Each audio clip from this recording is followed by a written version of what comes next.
ഇരുതലമൂരി കച്ചവടം. രണ്ടെണ്ണത്തിന് വിപണി വില 20 ലക്ഷം.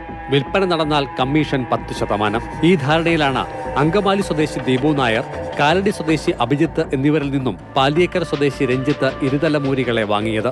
എന്നാൽ ഇടയ്ക്ക് സംഘാംഗങ്ങൾ തമ്മിൽ കോർത്തു. ധാരണപ്രകാരം ലഭിക്കാനുള്ള 2 ലക്ഷം രൂപ ഉടൻ വേണമെന്നായി രഞ്ജിത്ത്. തുടർന്ന് ദീപു നായരെ തട്ടിക്കൊണ്ടുപോയി മർദ്ദിച്ചു. സ്വർണമാല ബലമായി പിടിച്ചു വാങ്ങി. ഒപ്പം 50,000 രൂപ നിർബന്ധിച്ച് രഞ്ജിത്ത് സ്വന്തം അക്കൗണ്ടിലേക്ക് വാങ്ങിയെടുത്തു. ദീപു നായരും അഭിജിത്തും അങ്കമാലി പോലീസിൽ നൽകിയ പരാതിയിലെ ആരോപണങ്ങൾ ഇവയാണ്. കേസെടുത്ത പോലീസ് രഞ്ജിത്തിനെ പിടിച്ചു. ചോദ്യം ചെയ്യലിലാണ് ഇരുതലമൂരി കച്ചവടം വെളിപ്പെട്ടത്. തുടർന്ന് പോലീസ് റാന്നി വനം വകുപ്പ് സംഘത്തിന് വിവരം കൈമാറുകയായിരുന്നു.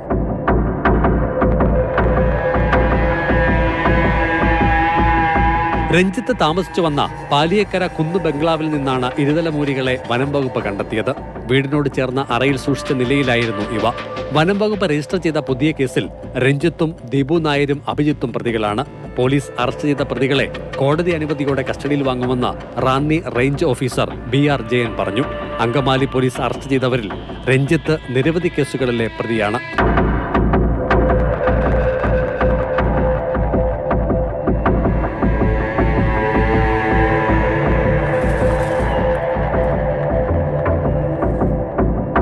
മാതൃഭൂമി ന്യൂസ്, പത്തനംതിട്ട.